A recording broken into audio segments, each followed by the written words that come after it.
spine-tingling, nerve-shattering podcast featuring all your favorite monsters.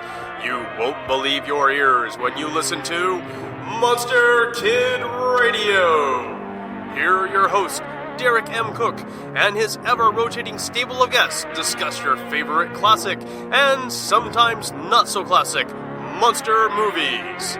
Subscribe to Monster Kid Radio through iTunes or Stitcher, or visit monsterkidradio.net before the next weekly episode of Monster Kid Radio.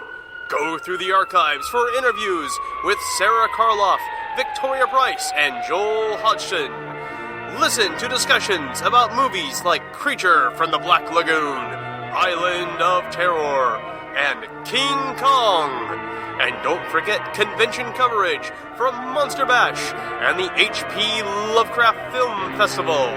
Classic monsters, modern talk, and the head of Rondo Hatton. Only on Monster Kid Radio!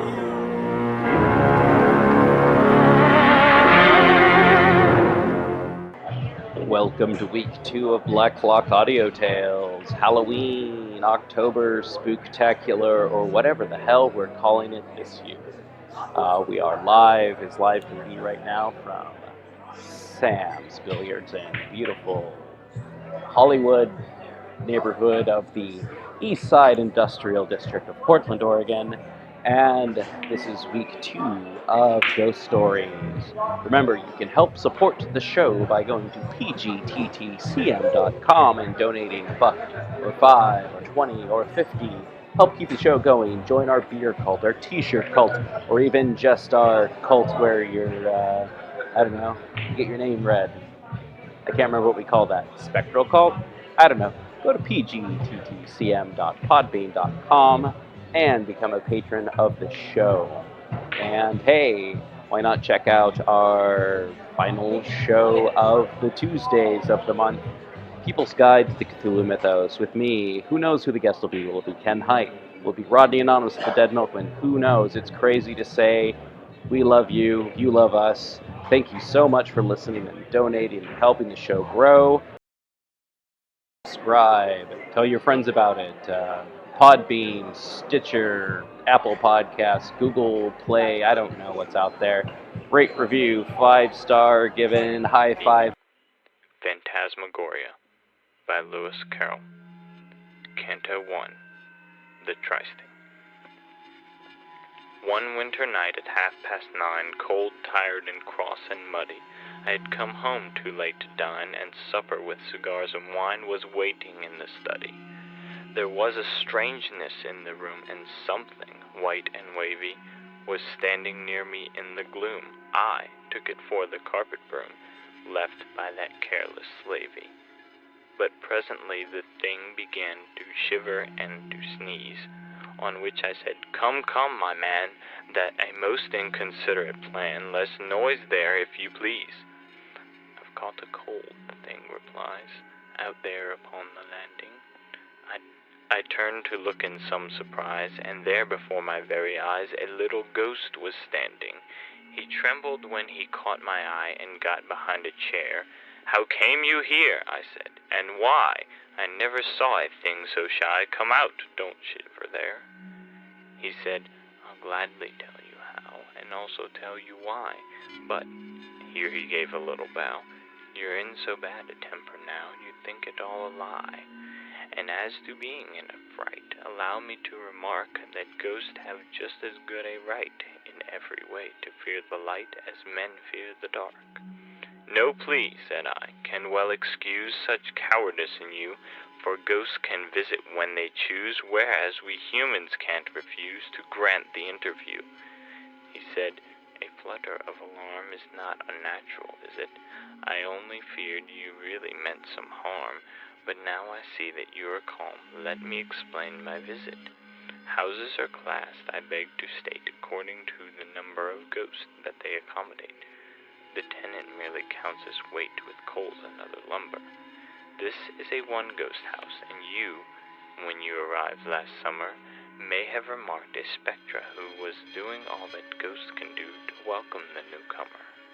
In villas this is always done, however cheaply rented, for though of course there's less fun when there is only room for one, ghosts have to be contented.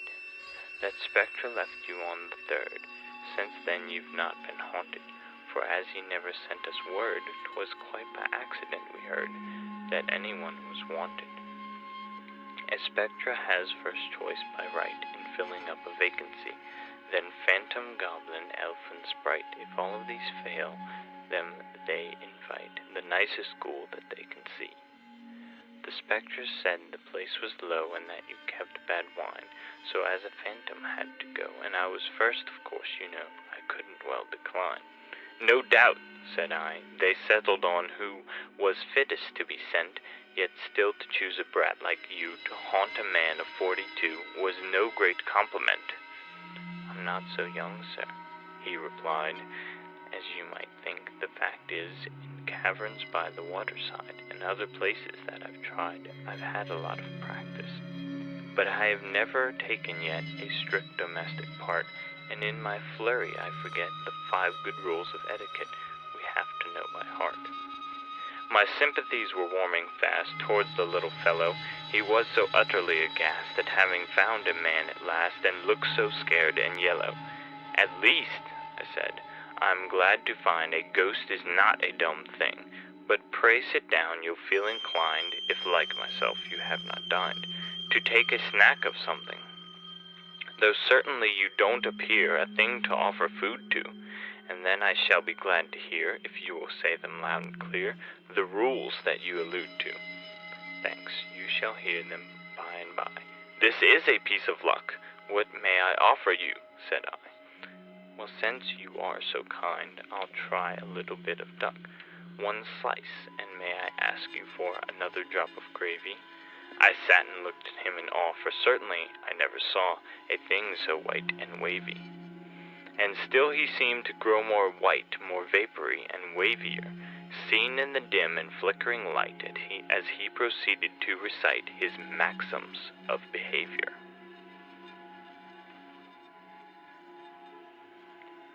Canto 2. His 5 Rules. My first, but don't suppose, he said, I'm setting you a riddle, is, if your victim is in bed, don't touch the curtains at his head, but take them in the middle, and wave them slowly in and out, while drawing them asunder, and in a minute's time, no doubt, he'll raise his head and look about, with eyes of wrath and wonder. And here you must on no pretense make the first observation. Wait for the victim to commence. No ghost of any common sense begins a conversation. If he should say, how came you here, the way you began, sir, in such case your course is clear. On the bat's back, my little dear, is the appropriate answer. If after this he says no more, you'd best perhaps curtail your exertions, go and shake the door, and then if he begins to snore, you'll know the thing's a failure.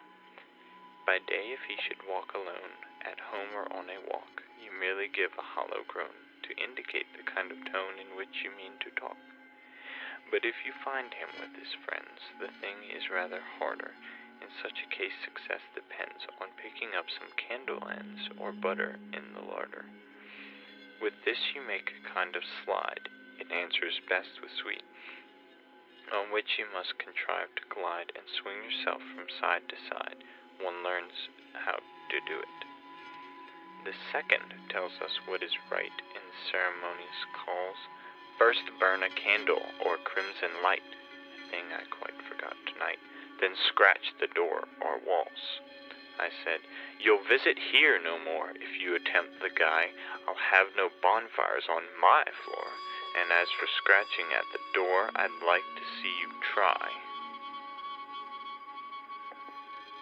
The third was written to protect the interest of the victim, and tells us, as I recollect, to treat him with grave respect and not to contradict him. That's plain, said I. As tear and treat to any comprehension, I only wish some ghost I've met would not so constantly forget the maxim that you mention. Perhaps, he said, you first transgressed the laws of hospitality All ghosts instinctively detest the man that fails to treat his guest with proper cordiality. If you addressed a ghost as thing, or strike him with a hatchet, he is permitted by the king to drop all formal parleying, and then you're sure to catch it. The fourth prohibits trespassing where other ghosts are quartered, and those convicted of the thing, unless they're pardoned by the king, must instantly be slaughtered. That simply means be cut up small. Ghosts soon unite anew. The process scarcely hurts at all, no more than when you're what you call cut up by a review. The fifth is one you may prefer that I should quote entire. The king must be addressed as sir. This from a simple courtier is all the laws require. But should you wish to do the thing with out-and-out politeness, accost him as my goblin king, and always use in answering the phrase your royal whiteness. I'm getting rather hoarse, I fear, after so much reciting, so if you don't object, my dear, we'll try a glass of bitter beer. I think it looks inviting. Canto 3, Scaramouches. And did you really walk, said I, on such a wretched night? I've always fancied ghosts could fly, if not exactly in the sky, yet at a fairish height. It's very well, said he, for kings to soar above the earth, but phantoms often find that wings, like many other pleasant things, cost more than they are worth. Spectres, of course, are rich, and so can buy them from the elves, but we prefer to keep below. They're stupid company, you know, for any but themselves. For though they claim to be exempt from pride, they treat a phantom as if something quite beneath contempt, just as no turkey ever dreamt of noticing a bantam. They seem too proud, said I, to go to houses such as mine. Pray, how did they contrive to know so quickly that the place was low, and that I kept bad wine? Inspector Kobold came to you, the little ghost began. Here I broke in. Inspector who? Inspecting ghosts is something new. Explain yourself, my man. His name is Kobold, said my guest, one of the spectre order. You'll very often see him dressed in a yellow gown, a crimson vest, and a nightcap with a border. He tried the Brocken business first. He caught a sort of chill, so came to England to be nursed, and here it took the form of thirst, which he complains of still. Port wine, he says, when rich and sound, warms his bones like nectar, and as the inns where it is found are his especial hunting ground, we call him the inn-spectre. I bore it like a man, this agonizing witticism, and nothing could be sweeter than my temper till the ghost began some most provoking criticism. Cooks need not be indulged in waste, yet still you'd better teach them. Dishes have some sort of taste. Pray, why are all the cruets placed where nobody can reach them? That man of yours will never earn his living as a waiter. Is that queer thing supposed to burn? It's far too dismal a concern to call a moderator. The duck was tender, but the peas were very much too old. And just remember, if you please, the next time you have toasted cheese, don't let them send it cold. You'll find the bread improved, I think, by getting better flour, and have you anything to drink that looks a little less like ink and isn't quite so sour. Then peering round with curious eyes, he muttered, goodness gracious, and so went on to criticize. Your room's an inconvenient size, it's neither snug nor spacious. That narrow window, I expect, serves but to let the dusk in. But please, said I, to recollect 'twas fashioned by an architect who's pinned his faith on Ruskin. I don't care who he was, sir, or on whom he pinned his faith, constructed by whatever law, so poor a job I never saw, as I'm a living wraith. What a remarkable cigar. How much are they a dozen? I growled. No matter what they are, you're getting as familiar as if you were my cousin. Now that's a thing I will not stand, and so I tell you flat. Aha, said he, we're getting grand, taking a bottle in his hand. I'll soon arrange for that." And here he took careful aim and gaily cried, "Here goes!" I tried to dodge it as it came, but somehow caught it all the same, exactly on my nose, and I remember nothing more than I can clearly fix till I was sitting on the floor repeating, 2 and 5 are 4, but 5 and 2 are 6. What really passed I never learned nor guessed. I only know that when at last my sense returned, the lamp neglected dimly burned, the fire was getting low. Through driving mist I seemed to see a thing that smirked and smiled, and found that he was giving me a lesson in biography, as if I were a child. Canto 4. His Nurture. Oh, when I was a little ghost, a merry time had we, each seated on his favorite post. We chumped and chawed the buttered toast they gave us for our tea. "That story is in print," I cried. "Don't say it's not, because it's known as well as Bradshaw's Guide." The ghost uneasily replied he hardly thought it was. "It's not a nursery rhymes, and yet I almost think it is. 3 little ghostesses were set on a postesses, you know, and ate their buttered toastesses. I have the book, so if you doubt it." I turned to search the shelf. "Don't stir," he cried, "we'll do without it." I now remember all about it. I wrote the thing myself. It came out in a monthly, or at least my agent said it did. Some literary swell who saw it seemed to think it adapted for the magazine he edited. My father was a brownie, sir. My mother was a fairy. The notion had occurred to her that children would be happier if they were taught to fairy. The notion soon became a craze, and when it once begun, she brought us all out in different ways. One was a pixie, 2 were fays, another was a banshee. The fetching kelpie went to school and gave a lot of trouble.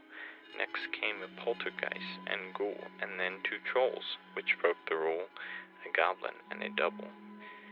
"If that's a snuff-box on the shelf," he added with a yawn, "I'll take a pinch." Next came an elf, and then a phantom, that's myself, and last a leprechaun.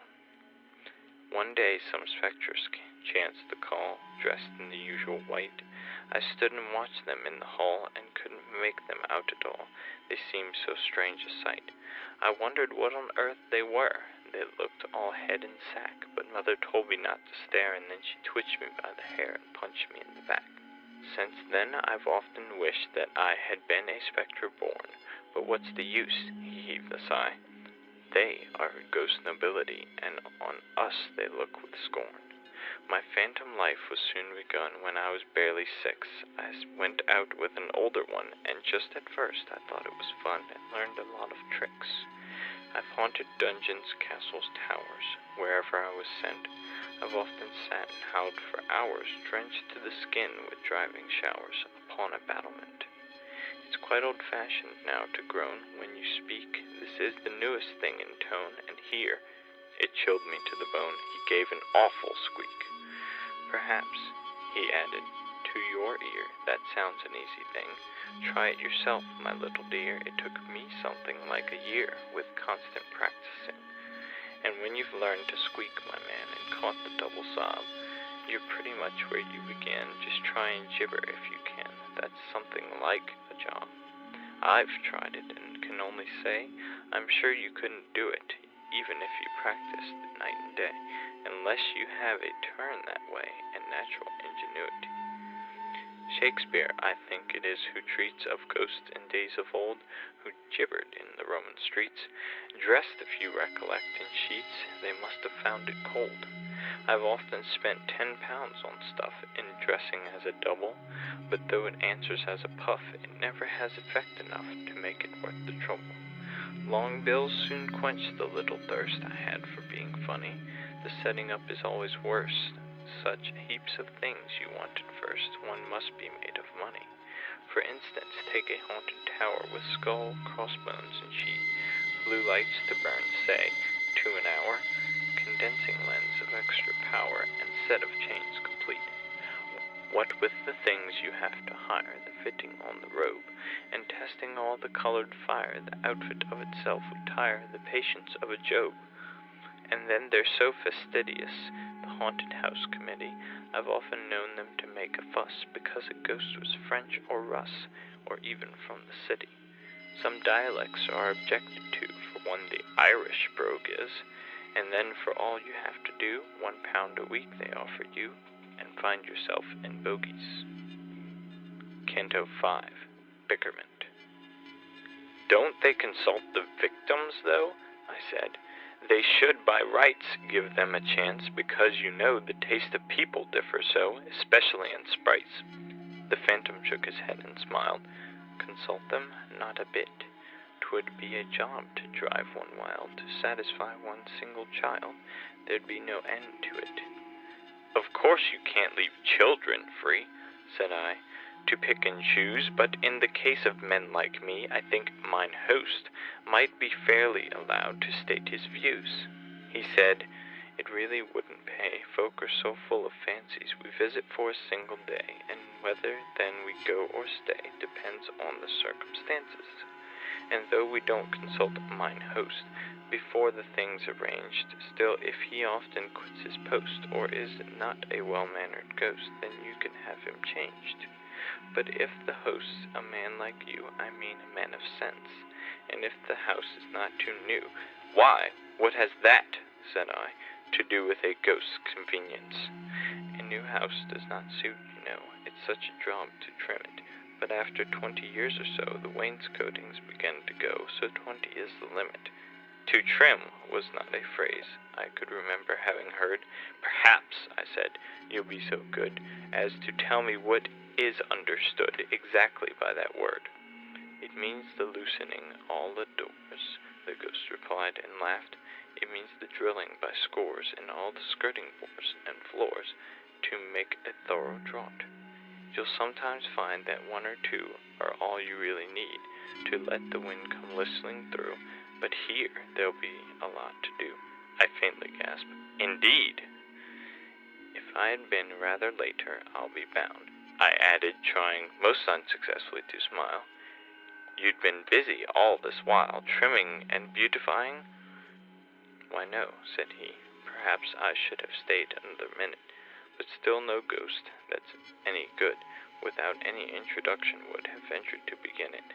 The proper thing, as you were late, was certainly to go, but with the roads in such a state, I got the night mayor's leave to wait for half an hour or so.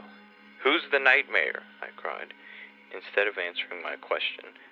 Well, if you don't know that, he said, either you never go to bed or you've a grand digestion. He goes about and sits on folk that eat too much at night. His duties are to pinch and poke and squeeze them till they nearly choke. I said, it serves them right. And folk who sup on things like these, he muttered, eggs and bacon, lobster and duck and toasted cheese. If they don't get an awful squeeze, I'm very much mistaken. He is immensely fat, and so well suits the occupation. In point of fact, if you must know, we used to call him years ago the mayor and corporation. The day he was elected mayor, I know that every sprite meant to vote for me, but did not dare. He was so frantic with despair and furious with excitement. When it was over, for a whim, he ran to tell the king, and being the reverse of slim, a 2-mile trot was not for him a very easy thing.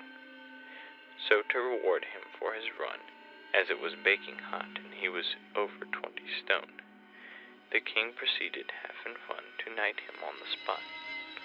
'Twas a great liberty to take. I fired up like a rocket. He did it just for punning's sake. The man, says Johnson, that would make a pun would pick a pocket. A man, said he, is not a king. I argued for a while and did my best to prove the thing, the phantom merely listening with a contemptuous smile. At last, when breath and patience spent, I had recourse to smoking. Your aim, he said, is excellent, but when you call it an argument, of course you're only joking. Stung by his cold and snaky eye, I roused myself at length to say, at least I do defy the veriest skeptic to deny that union is strength. That's true enough, said he, yet stay. I listened in all meekness. Union is strength, I'm bound to say. In fact, the thing's as clear as day. but onions are a weakness. Canto 6. Discomfiture. As one who strives a hill to climb, who never climbed before, who finds it in a little time, grow every moment less sublime, and votes the thing a bore, yet having once begun to try, dares not desert his quest, but climbing ever keeps his eye on one small hut against the sky, wherein he hopes to rest, who climbs till nerve and force are spent with many a puff and pant, who still as rises the ascent in language grows more violent, although in breath more scant, who climbing gains at length the place that crowns the upward track, and entering with unsteady pace receives a buffet in the face that lands him on his back, and feels himself like one in sleep, glide swiftly down again, a helpless weight from steep to steep, till with a headlong giddy sweep he drops upon the plain. So I, that had resolved to bring conviction to a ghost, and found it quite a different thing from any human arguing, yet dared not quit my post, but keeping still the end in view to which I hoped to come, I strove to prove the matter true by putting everything I knew into an axiom, commencing every single phrase with therefore or because. I blindly reeled 100 ways about the syllogistic maze, unconscious where I was. Quoth he, "That's a regular claptrap, don't bluster any more. Now do be cool and take a nap. Such a ridiculous old chap was never seen before. You're like a man I used to meet, who got one day so furious, in arguing the simple heat, scorched both his slippers off his feet." I said, "That's very curious." "Well, it is curious, I agree, and sounds perhaps like fibs, but still it's true as true can be, as sure your name is Tibbs," said he. I said, "My name's not Tibbs." "Not Tibbs?" he cried. His tone became a shade or two less hearty. "Why, no," said I, "my proper name is Tibbets." "Tibbets?" "Aye, the same." "Why, then, you're not the party." With that he struck the board a blow that shivered half the glasses. "Why couldn't you have told me so 3/4 of an hour ago, you prince of all the asses? To walk 4 miles through mud and rain, to spend the night in smoking, and then to find that it's in vain, and I've to do it all again, it's really too provoking." "Don't talk," he cried, as I began to mutter some excuse. "Who can have patience with a man that's got no more discretion than an idiotic goose, to keep me waiting here instead of telling me at once that this was not the house?" he said. "There, that'll do, be off to bed. Don't gape like that, you dunce. It's very fine to throw the blame on me in such a fashion. Why didn't you inquire my name the very minute that you came?" I answered in a passion. "Of course it worries you a bit to come so far on foot, but how was I to blame for it?" "Well, well," said he, "I must admit that isn't badly put, and certainly you've given me the best of wine and victual. Excuse my violence," said he, "but accidents like this, you see, they put one out a little. 'Twas my fault after all, I find. Shake hands, old turnip-top." The name was hardly to my mind, but as no doubt he meant it kind, I let the matter drop. "Good night, old turnip-top, good night. When I am gone, perhaps, they'll send you some inferior sprite, who'll keep you in some constant fright, and spoil your soundest naps. Tell him you'll stand no sort of trick, then if he leers and chuckles, you'll just be handy with a stick, mind that's pretty hard and thick, and rap him on the knuckles. Then carelessly remark, 'Old coon, perhaps you're not aware that if you don't behave you'll soon be chuckling to another tune, so you'd best take care.' That's the right way to cure a sprite of such like goings-on. But gracious me, it's getting light. Good night, old turnip-top, good night." A nod, and he was gone. Canto 7. Sad Salvenance. "What's this?" I pondered. "Have I slept, or can I have been drinking?" But soon a gentler feeling crept upon me, and I sat and wept an hour or so like winking. "No need for Bones to hurry so," I sobbed. "In fact, I doubt if it was worth his while to go. And who is Tibbs, I'd like to know, to make such work about? If Tibbs is anything like me, it's possible," I said. He won't be over-pleased to be dropped in upon at 3:30 after he's snug in bed, and if Bones plagues him anyhow, squeaking and all the rest of it, and he was doing here just now, I prophesy there'll be a row, and Tibbs will have the best of it. Then, as my tears could never bring the friendly phantom back, it seemed to me the proper thing to mix another glass and sing the following coronach. And art thou gone, beloved ghost, best of familiars? Nay then, farewell, my duckling roast, farewell, farewell, my tea and toast, my meerschaum and cigars. The hues of life are dull and gray, the sweets of life insipid, when thou, my charmer, art away, old brick, or rather, let me say, old parallelepiped. Instead of singing verse the third, I ceased abruptly, rather, but after such a splendid word, I felt that if it would be absurd to try it any farther. So with a yawn I went my way to seek the welcome downy, and slept and dreamed till break of day of poltergeist and fetch and fay and leprechaun and brownie. For a year I've not been visited by any kind of sprite, yet still they echo in my head those parting words so kindly said, Old Turnip-top, good night. End of Phantasmagoria by Lewis Carroll. Read by